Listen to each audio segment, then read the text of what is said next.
Welcome back to the MyOhMy Events podcast. Well, I think I've been starting these off with. I had a few people comment that I seem to say that a lot, so I'm going with it.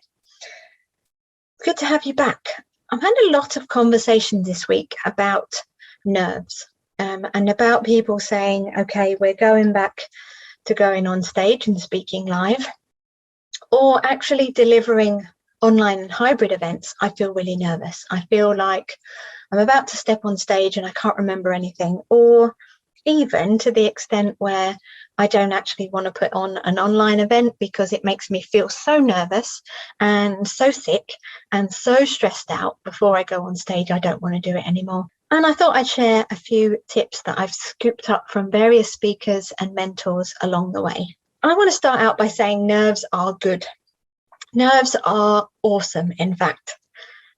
And the reason I say that is because nervousness, or the chemicals that go crazy in your body when you feel nervous, help you perform. It's a kind of stress anxiety. It helps make your brain sharp. It helps make your body sharp, and it levels up your performance. Without the nerves, you'd kind of saunter on stage and you'd mumble a little bit and be really pleased to see everybody. With nerves, it actually makes you even more vibrant if you channel them in the right way. So nerves are necessary and nerves are good. Nerves are also the same chemicals in your body as excitement.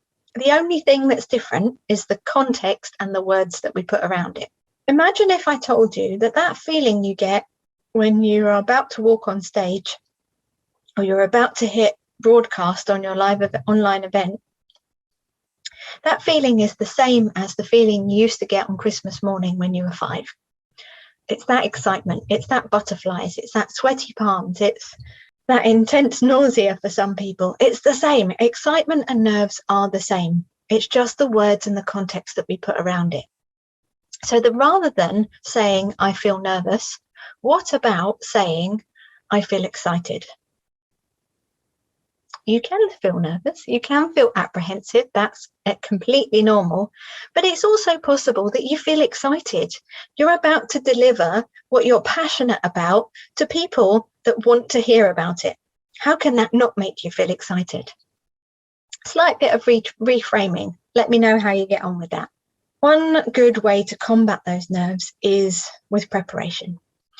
So the day before, make sure that you've got your slides. Make sure you've got your slides in 3 or 4 different places if you're not sure.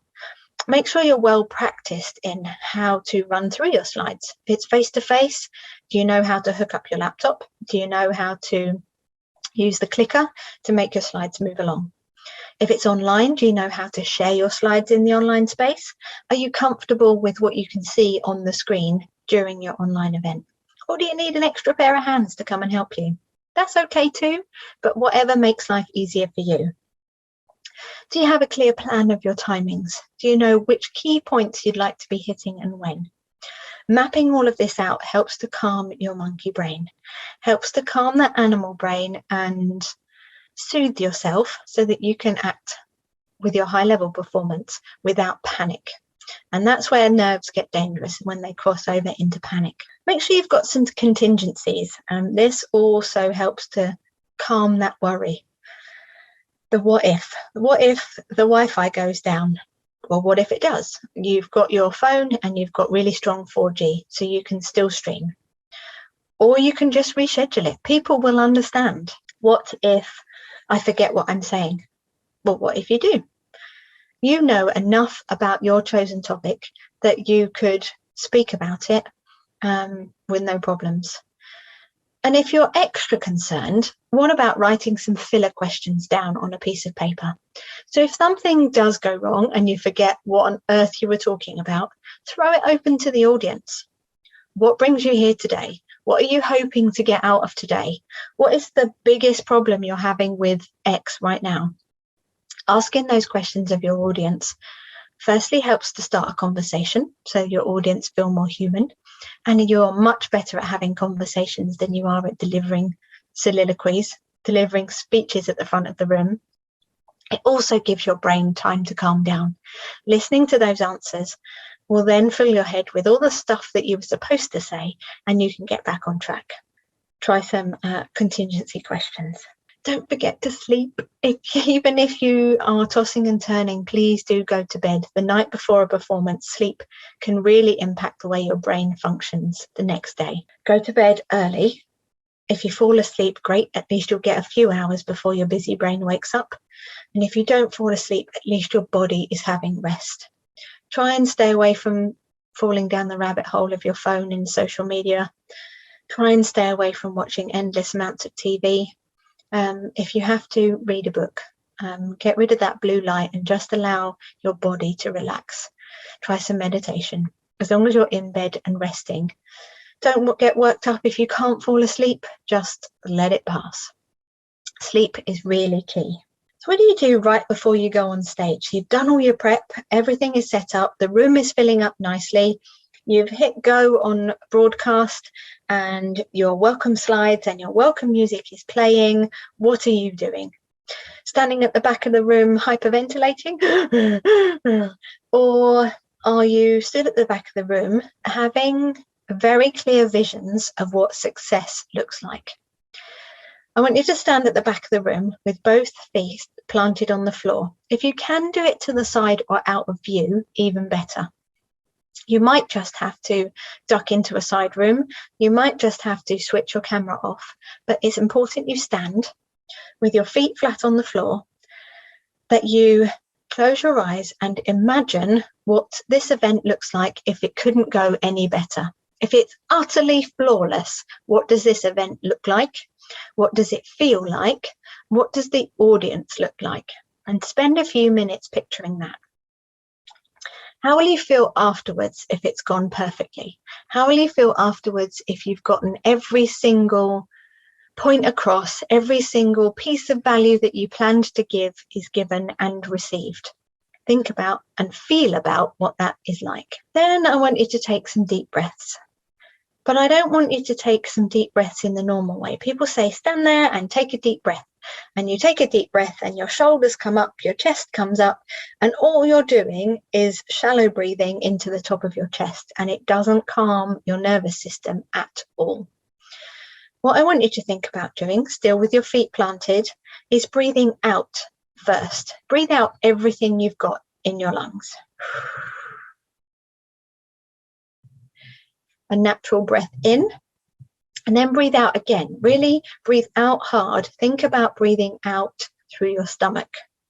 What that then does is starts to center yourself, center your body, center your mind, and allows your body to calm itself. Allows the nerves to stop jangling quite so loud. It allows your breathing to settle and for you to get some good quality oxygen into those lungs. Your breath. Breathe out first. And don't forget that you've got this. You know what you're talking about, otherwise you wouldn't be offering this event. You know that even if you didn't have a speech prepped, even if you didn't have a lesson plan, you could give people value in just talking about what you're passionate about. Because the topic of this event might be one-day trading for beginners, you could start out without even writing a script, giving people value. Just opening your mouth and sharing your passion is going to be good stuff for people that haven't heard it. So don't panic. If your mind goes blank, it's all in there and it will come out as soon as you relax into what you're saying. If you forget one or two things, don't worry. Most people are trying to share too much in their content anyway. Save it for the next session. And you can always take a break. Send the group off for a 5-minute leg stretch. Send the group off for a refreshment break so that you can check your notes. And where are we at? What have I said already? What do I need to come back to? You've got it. It's all in there. It's all in your body. You've got this. You can control the situation. So just focus on that. Focus on the positive bits. Focus on what it's going to feel like when you've delivered an awesome session. That's it. That's my top tips on controlling your nerves. Let me know how you get on. Please do let me know if there's anything that really particularly worked. And also let me know if there's anything you think I've missed off that really works for you that people should know about. I'd love to share it. So for now, if you found it useful, please do hit subscribe.